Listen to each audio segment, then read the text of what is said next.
कई बार आपने देखा होगा कि कोई व्यक्ति भयानक हादसे में फंस जाता है। गाड़ी पूरी तरह तबाह, टक्कर इतनी जोरदार कि देखने वाला भी कांप जाए, लेकिन उसी मलबे में से वो इंसान बिना खरोंच के बाहर निकल आता है और फिर हम कहते हैं, यार ये तो चमत्कार है। इसी तरह करोड़ों लोगों ने लॉटरी की टिकट खरीदी होती है। हर टिकट पर सिर्फ एक नंबर होता है, बस एक नंबर, और उन करोड़ों नंबरों में से सिर्फ एक नंबर मशीन से बाहर आता है और जो इंसान इसे जीतता है वो कहता है, देखो इतने लोगों में से भगवान ने मुझे चुना है, ये संयोग नहीं, ये संकेत है। लेकिन जरा रुको और सोचो, हमारी नजरों में तो वो सिर्फ एक नंबर था, एक प्रोबेबिलिटी, एक पॉसिबिलिटी। लेकिन उस शख्स के लिए वो सिर्फ नंबर नहीं था, उसका नाम था, उसका भाग्य था, उसकी किस्मत थी। अब असली सवाल ये नहीं कि वो नंबर कैसे आया, असली सवाल है करोड़ों संभावनाओं में से वही एक संभावना क्यों हुई? क्यों वही हादसे में बच गया और दूसरा नहीं? क्यों वही नंबर निकला और बाकी नहीं? इसी तरह ही हमारी जिंदगी में कई बदलाव या घटनाएं ऐसे होते हैं जो सवाल पैदा करते हैं, क्योंकि कई बार जिंदगी में ऐसे पल भी आते हैं जो हमें अंदर तक हिला देते हैं। कभी ऐसा होता है कि एक छोटी सी दिक्कत शुरू होती है और फिर ऐसा लगता है मानो समस्याएं एक लाइन में लग गई हों। पहले मोबाइल टूट जाता है, फिर बाइक स्लिप हो जाती है, उसी हफ्ते बैंक की किस्त भी आ जाती है और ऊपर से ऑफिस में टेंशन या कोई आर्थिक नुकसान। और उस वक्त हमें लगता है कि यह संयोग है या हमारी किस्मत हमारे खिलाफ है। लेकिन अगर सच में ध्यान दें तो महसूस होगा ऐसा नहीं है कि जिंदगी हर दिन इतनी कठोर होती है। बहुत समय तक सब कुछ संतुलित चलता है, लेकिन वो समय चुपचाप बीत जाता है, क्योंकि जब सब अच्छा हो तो मन शुक्रिया नहीं बोलता, वो सिर्फ आदत डाल लेता है। पर जब मुश्किलें आती हैं तो मन सवाल करता है, क्यों, अभी ही क्यों, और मेरे साथ ही क्यों? पर क्या ये सब बस इत्तेफाक है, या फिर ब्रह्मांड में कहीं ना कहीं एक ऐसी शक्ति है जो हर रैंडम चीज के पीछे एक हिडन पैटर्न छिपाए बैठी है? हो सकता है जो हमें संयोग लगता है वो दरअसल किसी बड़े सिस्टम का हिस्सा हो, एक कॉस्मिक डिजाइन जहां हर घटना, हर मुलाकात, हर नंबर पहले से तय हो। और यहीं पर वो चीज आती है जिसे हम में से कई लोग नजरअंदाज कर देते हैं, ग्रहों की चाल। जैसे चंद्रमा समुद्र की लहरों को उठाता और गिराता है, वैसे ही ग्रह हमारे जीवन की परिस्थितियों में उतार चढ़ाव पैदा करते हैं। कभी समय शुभ चलता है तो छोटी मेहनत से बड़े परिणाम मिलते हैं, और कभी समय अशुभ होता है तो सही काम भी गलत दिशा में चला जाता है। यही कारण है कि कभी अचानक सफलता मिलती है और कभी अचानक समस्याएं।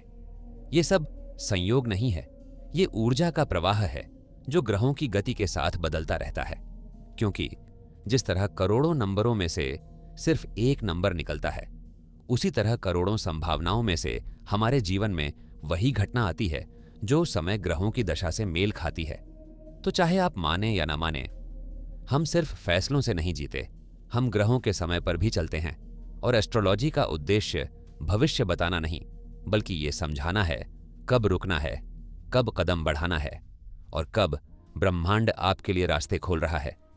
क्योंकि जो ये समझ लेता है वो जीवन को कठिन नहीं बल्कि सुनियोजित तरीके से जीता है। आज हम इसी रहस्य को खोलेंगे, एक ऐसी चर्चा जहां खगोल शास्त्र और ज्योतिष, मतलब एस्ट्रोलॉजी और साइंस, एक दूसरे से जुड़ते दिखाई देते हैं। हजारों साल पहले जब इंसानों के पास टेलीस्कोप नहीं थे, हबल नहीं था, नासा नहीं था, तब हमारे पूर्वज आकाश को देखकर अपना कैलेंडर, मौसम, फसलें और यात्राएं तय करते थे। उनके लिए तारे सिर्फ चमकती रोशनी नहीं बल्कि समय, दिशा और भविष्य के संकेत थे। और यहीं से जन्म हुआ ज्योतिष का। अब सवाल आता है, क्या ग्रह सच में इंसान को प्रभावित करते हैं? विज्ञान कहता है हाँ, कुछ तरीकों से ब्रह्मांड हम पर प्रभाव डालता है।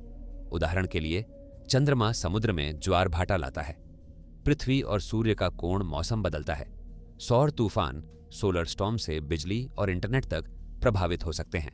तो अगर प्रकृति ग्रहों से प्रभावित होती है तो क्या मानव मस्तिष्क और ऊर्जा उससे बिल्कुल अलग है? आधुनिक विज्ञान बताता है कि ब्रह्मांड की हर चीज एक तरंग है, from brain waves to planetary magnetic fields, सब कुछ वाइब्रेशन है। एस्ट्रोलॉजी कहता है हर ग्रह की ऊर्जा हमारी चेतना में रेजोनेंस पैदा करती है। जैसे मंगल लास्ट ऊर्जा और निर्णय, शुक्र शैन, प्रेम और कला, शनि शन कर्म और अनुशासन, चंद्र भावनाएं, सूर्य आत्मविश्वास और जीवन शक्ति, साइंस इसे कहता है न्यूरल एंड इलेक्ट्रोमैग्नेटिक इन्फ्लुएंस। आधुनिक विज्ञान कहता है हर व्यक्ति का स्वभाव और भविष्य जीन, वातावरण और गणितीय संभावनाओं का मिश्रण है। एस्ट्रोलॉजी कहता है हर जन्म पत्रिका में कर्म, स्वभाव और परिस्थितियां लिखी होती हैं। किसी ने कर्म कह दिया, किसी ने प्रोबेबिलिटी, किसी ने जन्मपत्री कहा, किसी ने डीएनए ब्लूप्रिंट। पर तुलना करो तो दोनों व्यक्तित्व और भविष्य की दिशा बताते हैं। आज MIT, स्टैनफोर्ड और कैम्ब्रिज जैसी संस्थाओं में एस्ट्रोनॉमी, एस्ट्रोबायोलॉजी और क्वांटम कॉन्शियसनेस पर रिसर्च हो रही है। नासा ने भी माना है और universe is deeply mathematical and connected. और कई वैज्ञानिक मानने लगे हैं कि ह्यूमन कॉन्शियसनेस में be connected with cosmic patterns. यानी शायद एस्ट्रोलॉजी मुश्किल भाषा में लिखी हुई एक पुरानी वैज्ञानिक प्रणाली है। तो क्या एस्ट्रोलॉजी और साइंस एक दूसरे के विरोधी हैं? नहीं, वो एक ही सत्य के दो रूप हैं। एक दिखता हुआ, एक समझ में आने वाला। एक प्रयोगशाला में मापा जाता है और दूसरा आकाश में लिखा होता है। और शायद ब्रह्मांड हमें आज भी कह रहा है जिन्हें सिर्फ आंखों से देखते हो वो साइंस है, और जिन्हें अंतर से महसूस करते हो वो एस्ट्रोलॉजी है। अगर इस ज्ञान ने आपको थोड़ा भी सोचने पर मजबूर किया तो यह सिर्फ शुरुआत है, क्योंकि ब्रह्मांड अभी भी बोल रहा है, हम बस उसे समझना सीख रहे हैं। अगर आपको यह जानकारी अच्छी लगी हो तो वीडियो को लाइक करें और ऐसी ही अध्यात्म और विज्ञान से जुड़ी जानकारी के लिए विज्ञान और भगवान पेज को फॉलो करें। धन्यवाद।